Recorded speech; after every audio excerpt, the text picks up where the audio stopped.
Okay, guys, this is our group. Good afternoon, Ma'am Alpha. My name is Judix P. Malapit.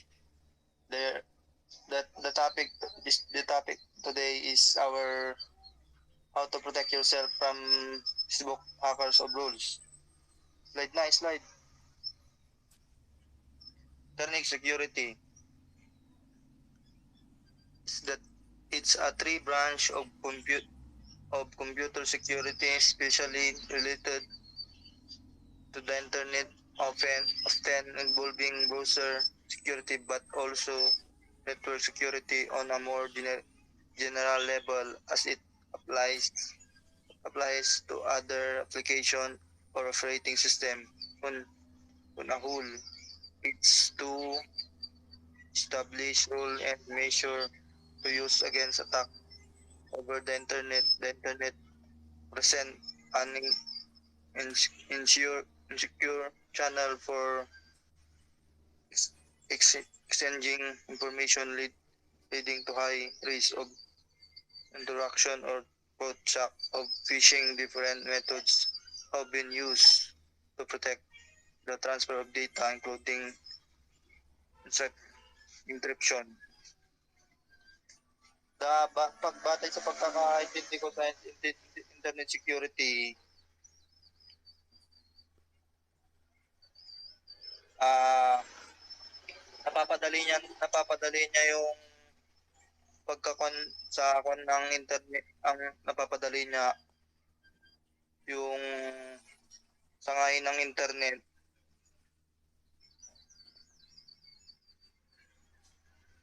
to other people other people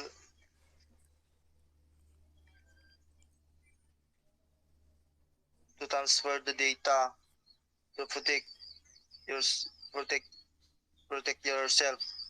Yun lang. Network security, network layer security. Network layer security, also known as network security, refers to the measure and protocol implemented to protect the network infrastructure and data at the network layer of the OSI, or Open System Interconnection Model. The network layer, also known as layer 3, is responsible of routing and forward data packet across different network. The primary goal of network layer security is to ensure the confidentiality, integrity, and availability of data transmitted over a network. It involves various techniques and mechanisms to prevent unauthorized access, detect and mitigate attack, and maintain the overall security posture of the network.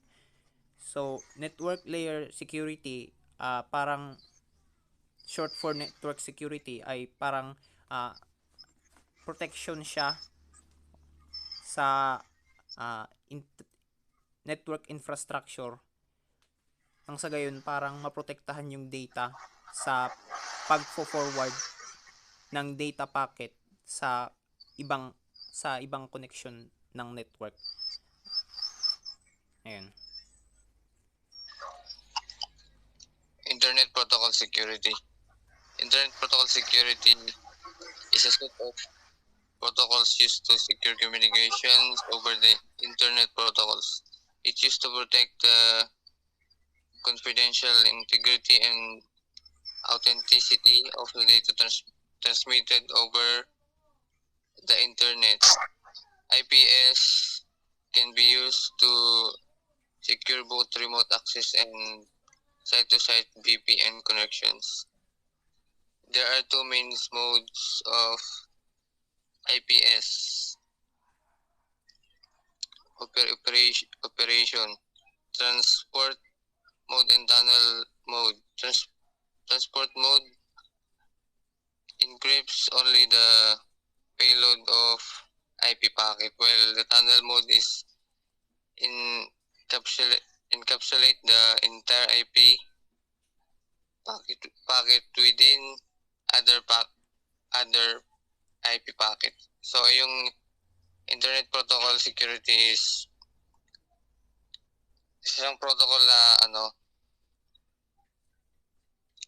na nag-ensure na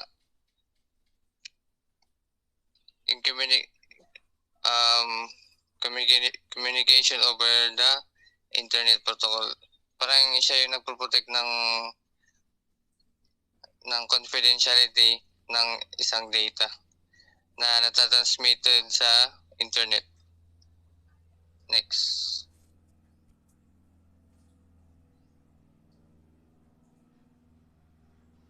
Security token. Some online sites offer customer the ability to use a 6-digit code which randomly changes every 30 to 60 seconds.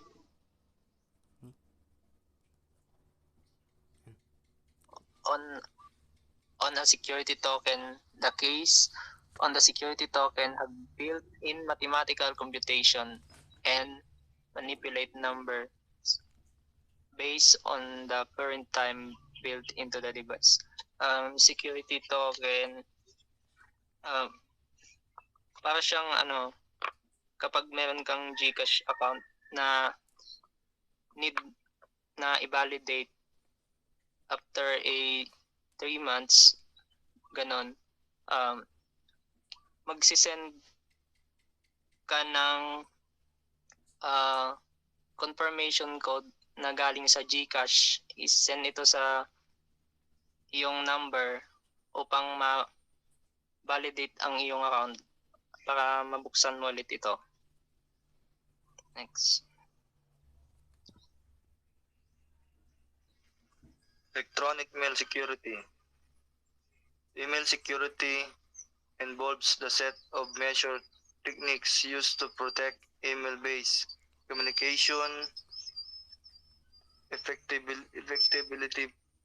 preserving the confidentiality, integrity, and ability of email message. Email security prevents authorization access, resulting in data breaches, detect and block malicious content, and ensures the privacy of sensitive information being untransmitted. Pagkakaintindi ko sa electronic mail security, mas mapapadali nila ang pagbibigay ng mensahe. Mapapadali nila ang mensahe through email at maanuhan ng security to prevent authorization access. Mapap-access nilang authorization access o mensahe to pag-receive sa email ng isang tao lang. Next. Pretty Good Privacy, PGP. PGP was designed to provide all four aspects of security, privacy, integrity, authentication, and non-repudiation in the sending of email. PGP is an open source and freely available software package for email security. So, PGP, may 4 aspects siya para maging protektado yung privacy mo. Isa dito yung privacy o yung protection mo o yung pili lang yung mga tao na kailangang makakaalam dito o yung privado lang, integrity, authentication, and non-repudiation in sending of email. So, ayun yung mga pamamaraan ni PGP para maprotektahan yung email mo. Ayun. Multi-purpose internet mail extensions is an extension of original simple mail transport protocol. SMTP email protocol is let user exchange different kind of data files included audio, video, image, and application program over email. So, itong extensions na to ay ina-allow niya yung users na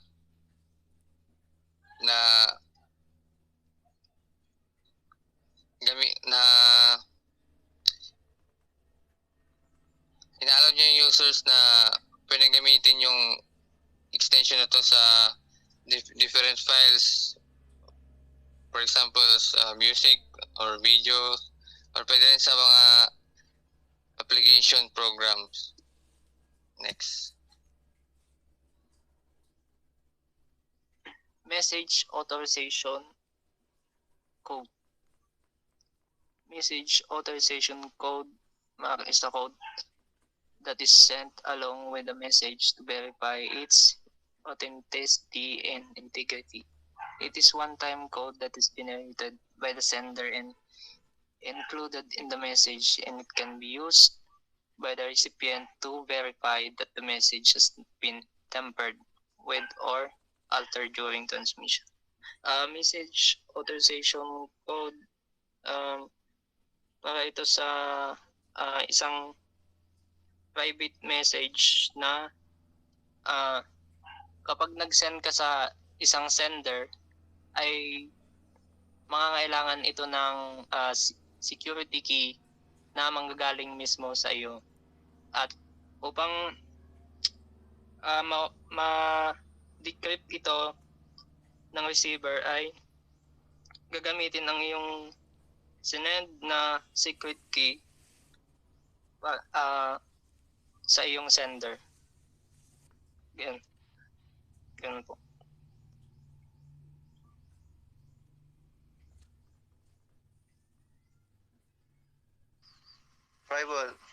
Firewall. It's the control access between networks. Firewall also screen network traffic and are able to block traffic that is dangerous. Firewalls act as the intermediate server between MT and HTTP connection. Ang firewall naman, nag-access siya ng network to na mabagal na pagkuhan ng network na nambablock sa server connection. Yun lang. Next. Role of firewalls in web security. Firewalls can play a crucial role in web security by providing a barrier between a trusted internal network and an untrusted external network, such as the internet. They help to protect web application and server from unauthorized access, use, disclosure, disruption, modification, or destruction. So, ang pinaka-crucial role ng firewall ay kumbaga magbigay ng proteksyon o barrier laban sa trusted at lalong-lalo na dun sa untrusted external network such as the internet. Pinoprotektahan niya yung halimbawa na lang dito yung mga web application, yung server from unauthorized access or unauthorized use, disclosure, disruption, modification, or destruction.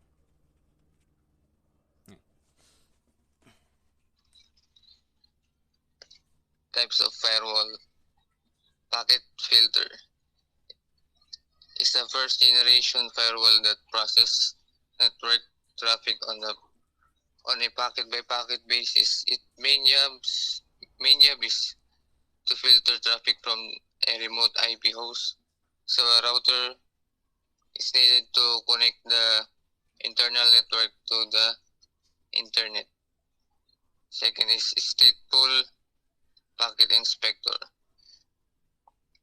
A stateful firewall, the circuit level gateway is a proxy server that operates at the network level of an OSI model and statically defines what traffic will be allowed. Number 3, application level gateway. An application level gateway, also known as an application layer gateway or ALG, is a type of firewall on or network security device that operates at the application layer of the OSI model. It provides advanced security features by inspecting and filtering network traffic based on specific application. Next. How to protect yourself from Facebook hackers. There are 5 ways to protect yourself from Facebook hackers. 1. Secure your Facebook account with a strong password and two-factor authentication. So, it means magpipick ka ng strong and unique password na hindi mo i-include ang yung pangalan, phone number, or email address, or common words para maiwasan ang manipulate yung account ng isang hacker. And 2, review page roles and permissions. Be sure to yourself with the different page roles and access the permission. Kapag may mag-add ka ng business page sa iyong account, dapat maintindihan mo ang mga permission na iyong i-allow, and I recommend having more than one admin for your page, so in case na mawalan ka ng access sa iyong page, may ibang tao na makakatulong mo para pagana ulit ito at mabuksan. Number 3, don't accept friend requests from people you don't know. So, wag ka basta-bastang mag-accept ng mga hindi mo kakilalang tao or hindi familiar na tao na nagsisend sa'yo ng friend request. So, malay mo ito yung mga scammer lamang na may balak na mag-spam at mag-post ng kung ano-ano sa iyong timeline kapag napasa kanila na ang iyong account. And 4, watch out for suspicious links and malicious software. Huwag basta-basta magtitiwala or mag-click ng account na hindi naman familiar sa'yo or hindi mo pa napupuntahan itong website na ito, dahil kung saan ka nito dadalhin at pwedeng ma-access ang iyong account. At mas malaking damage pa ang cost nito sa'yo. So, number 5, set up trusted contacts. Ito yung parang backup email din. Parang ganon. Na in case na ma-lock out yung account mo, meron kang backup email na pwedeng gamitin para ma-recover ang yung account. Yun.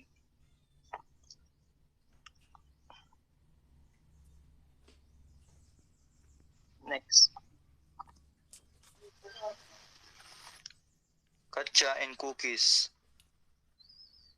CAPTCHA.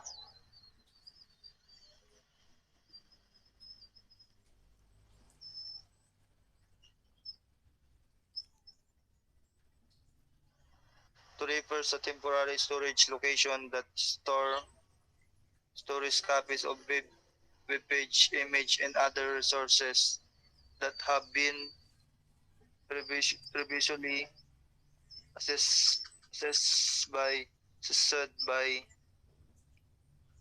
user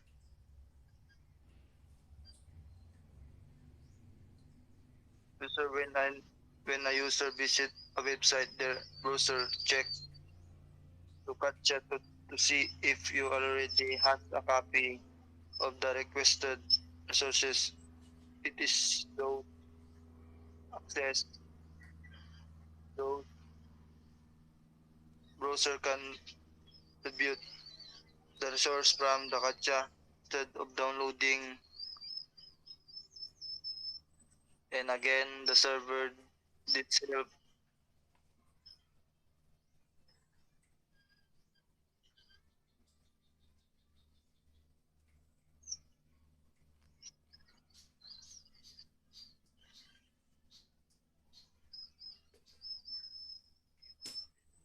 yun eh, to will reduce page load times and decrease network traffic. Cookies, on the other hand, are small text files and the website store on a user computer or device. They are used to remember information about users that their preference when a user visit a website. The servers send a cookies to browser to which store it on the user device. The next time the user visit the same website, the browser send cookies back to the server, allowing it it know it, it to recognize the user and provide personalized content. Sa CAPTCHA, pag hindi ko sa CAPTCHA, isang memorya ng computer, isang computer na bibigay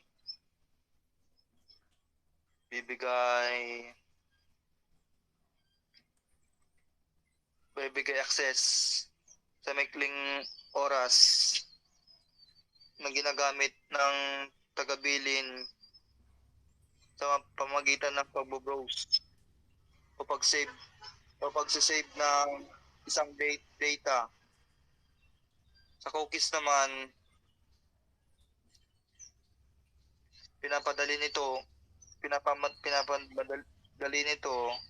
ang iyong pag-online to the computer or device sa pamagitan ng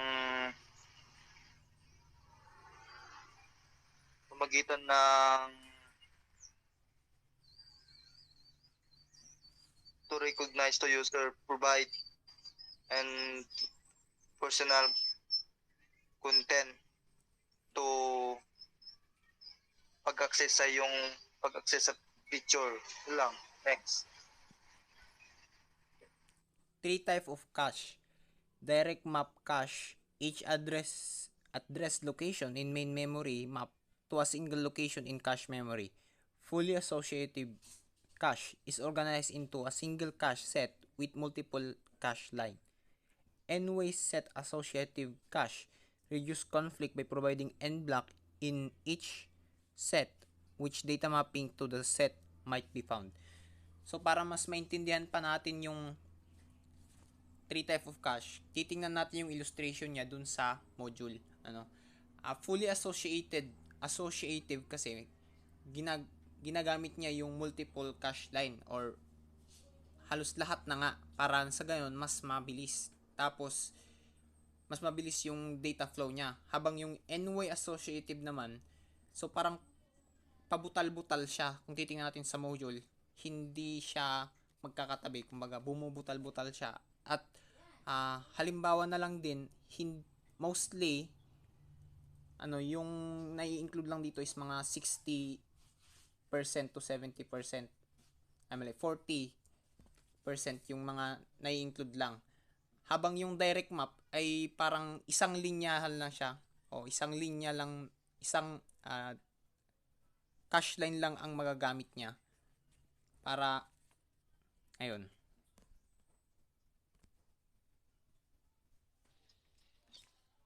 Types of cookies. Season cookies. Those cookies are temporary and are stored in the browser's memory only for the duration of the browsing season. They are used to maintain information about the user's activities on a website, such as items added to a shopping cart, or from data entered by the user.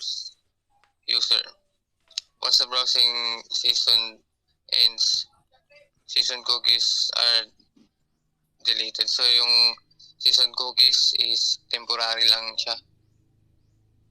Yung in-input ng users na data. Pag nag-season is madidelete na din yung data. Number 2 is persistent cookies. Unlike season cookies, persistent cookies are stored on the user's device even after the browsing season ends. They have an expiration date set by the website and remain on the device until the date or until manually deleted by the user. Persistent cookies are used for long-term tracking and remembering user preference across the multiple seasons. So yung persistent cookies is parang wala siyang hindi nag-expire yung data or kung ano man ginawa mo sa website na yun unless na ikaw na mag-delete sa data na in-input mo dun sa website na yun. Number 3 is third-party cookies. These cookies are set by domains other than the one being visited by the user. They are often used for advertising and tracking purposes. For example, when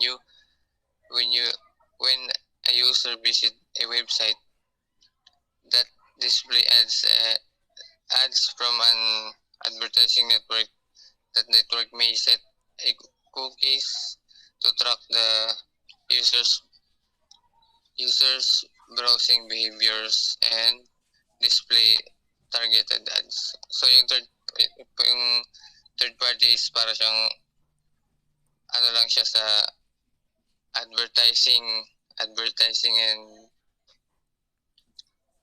networks. Tapos pwede rin siyang pang-track kung ano yung ginagawa mo kung anong behavior ang ginagawa mo sa website na yun. Yun lamang po.